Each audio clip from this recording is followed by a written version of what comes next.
जो कि आपके अपने सांसद हैं, देश के सांसद हैं, तो क्या ये जो तमाम मिसाल जो कांग्रेस आपके सामने दे रही है, क्या आपके जहन में ये चीजें भी सामने उभर कर आती हैं? बात यहां नहीं रुकती। संबित पात्रा ने 2 और मिसाल देके कांग्रेस पर हमला किया है। उन्होंने ये तक कह दिया है कि शशि थरूर ने लाहौर में एक रैली को संबोधित कर दिया इंटरनेट के जरिए, और उस रैली में उन्होंने भारत के खिलाफ बयान दिया। दूसरी बात उन्होंने ये कह दिया कि कांग्रेस ने एक ऐसे शख्स को टिकट दिया है जो शख्स जिन्ना की तारीफ कर रहा था। अब ये दोनों में ही बहुत दिक्कत है, मैं आपको बताता हूं क्यों। मगर सबसे पहले मैं चाहूंगा कि आप संबित पात्रा का ये बयान सुने। आप याद करिए, आज से लगभग 4-5 दिन पहले आप सभी ने एक बहुत महत्वपूर्ण न्यूज दिखाया। आपने दिखाया बिहार के चुनाव में जो ये टिकट आवंटित हुए, कांग्रेस पार्टी ने बिहार में एक विधानसभा में उस व्यक्ति को टिकट दिया है जिस व्यक्ति ने अलीगढ़ मुस्लिम यूनिवर्सिटी में जिन्ना का समर्थन किया था और जिन्ना के फोटो के प्रति अपनी श्रद्धा दिखाई थी। तो आप जो मुझे सवाल पूछ रहे हैं कि क्या इसमें कोई पैटर्न है, मैं तो पैटर्न से अधिक देख रहा हूं। एक तरफ एक ऐसे व्यक्ति को टिकट देना जो जिन्ना का समर्थक हो, कांग्रेस पार्टी जिन्ना के समर्थक को टिकट देती है और वहां रैली संबोधित करती है लाहौर में, आखिर क्यों? जी हां, सबसे पहले संबित पात्रा एक बात स्पष्ट कर दूं कि शशि थरूर ने किसी रैली को संबोधित नहीं किया। मैं जानता हूं कि भारतीय जनता पार्टी के नेताओं के जहन में सिवाय चुनावों के कुछ नहीं घूमता है, इसलिए इन्हें रैली ही सुनाई देती है। संबित पात्रा जी, शशि थरूर ने बाकायदा अपने घर में बैठ के एक पाकिस्तानी पत्रकार से बात की थी लाहौर थिंक फेस्ट में। और चूंकि शशि थरूर की नई किताब आ रही है या आने वाली है या आ चुकी है, तो उस किताब को लेकर भी वो उसका प्रचार प्रसार कर रहे थे। क्या आप भूल गए कि किरण खेर जो कि आपकी सांसद हैं, उनके अपने पति अनुपम खेर खुलेआम पाकिस्तान में अपनी फिल्म का प्रचार प्रसार कर रहे थे? तब आपने उन्हें देशद्रोही तो नहीं कहा था।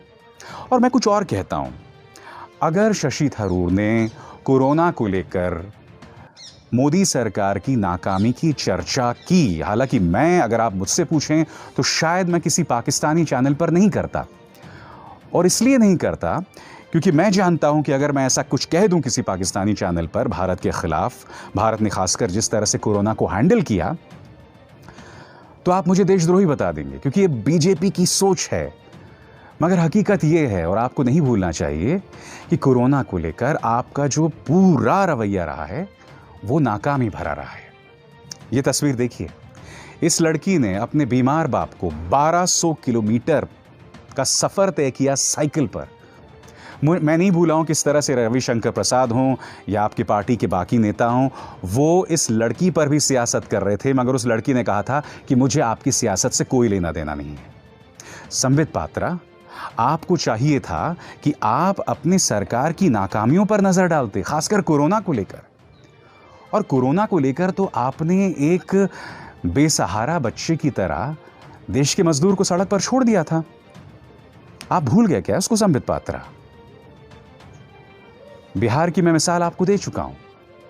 कोरोना को लेकर संबित पात्रा, आपकी सरकार का, जो हमारी सरकार का जो पूरा रवैया रहा है वो शर्मनाक रहा है, तो हम इस पर पर्दा नहीं डाल सकते हैं। हां, शशि थरूर ने पाकिस्तान पर कहा तो यह देशद्रोह नहीं हो जाता। मैं खुद ऐसा नहीं करता, वो एक अलग बात है। मगर मैं क्यों नहीं करता? क्योंकि मैं जानता हूं, क्योंकि मैं एक इकलौता व्यक्ति हूं, मैं एक इंडिविजुअल हूं। आप मुझे बदनाम करने के लिए, मुझे टारगेट करने के लिए अलग अलग प्रपंच, अलग अलग चीजें करते।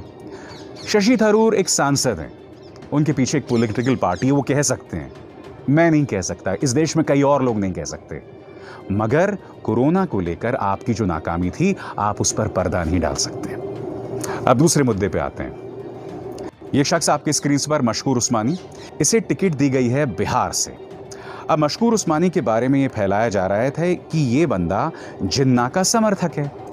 कार्यक्रम की शुरुआत में मैं आपको बतला चुका हूं कि किस तरह से लाल कृष्ण आडवाणी पाकिस्तान पहुंचकर जिन्ना की मज़ार पर उनकी तारीफ करते हैं। यही नहीं, जसवंत सिंह ने तो बाकायदा एक बड़ी मोटी सी किताब लिखी थी जिन्ना पर, उसे भूल गए संबित आप?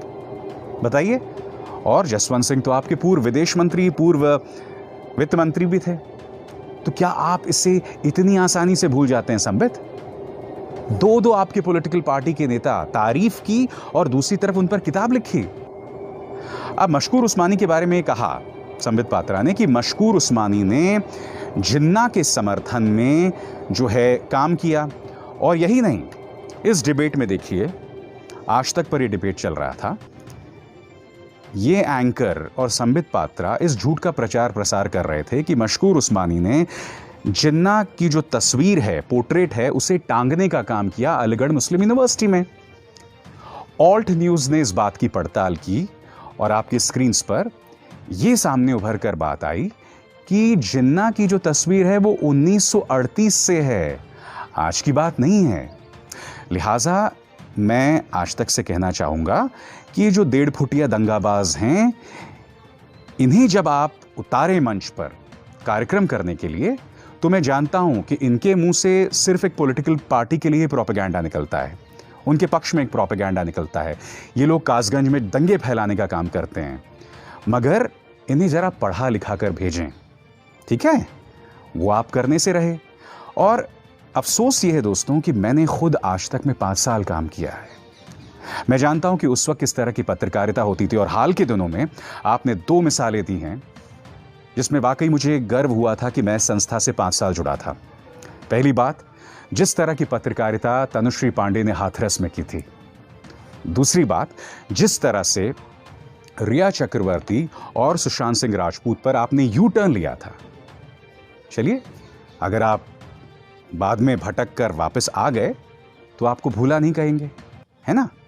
क्योंकि जैसे ही एम्स की रिपोर्ट आती है और उस रिपोर्ट में यह कहा गया होता है कि सुशांत सिंह राजपूत की हत्या मर्डर नहीं थी बल्कि सुसाइड थी और उन्हें जहर नहीं दिया गया था, उसके बाद आज तक ने एक यू टर्न लिया था। और इन दोनों ही कदमों के लिए मैं उनकी तारीफ करता हूं।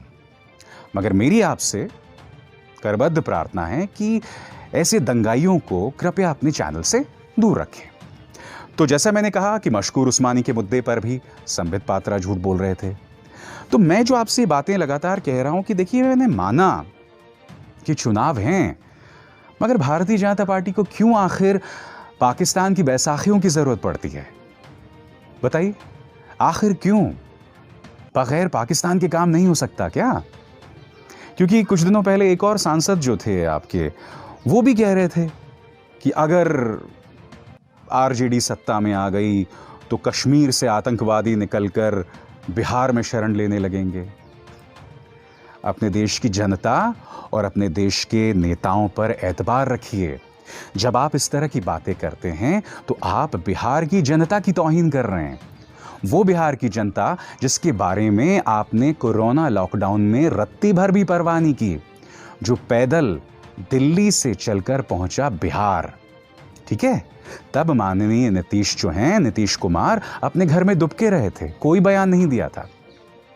तो एक तरफ लॉकडाउन के दौरान बिहार सरकार की नाकामी और दूसरी तरफ कई और मुद्दे हैं, और मुझे ऐसा लग रहा है कहीं इसलिए भारतीय जनता पार्टी पाकिस्तान का सहारा तो नहीं ले रही, क्योंकि पिछले 5 सालों में या कम से कम पिछले 3 से 4 सालों में नीतीश कुमार के पास बहुत कुछ है नहीं दिखलाने को। बाढ़ आई, आपने उसे सलीके से हैंडल नहीं किया। यही नहीं, मुजफ्फरपुर बालिका गृह में जहां 34 लड़कियों ने यह आरोप लगाया कि उनके साथ बलात्कार हुआ था, उस मामले में जो मुख्य आरोपी था ब्रजेश ठाकुर, उसके फोन कॉल्स लगातार थे। मंजू वर्मा जो कि आपकी समाज कल्याण मंत्री थी, सामने बात उभर कर आई कि मंजू वर्मा के साथ आप लोग लगातार, उनके पति लगातार बात कर रहे थे। मंजू वर्मा को अपने पद से इस्तीफा देना पड़ा।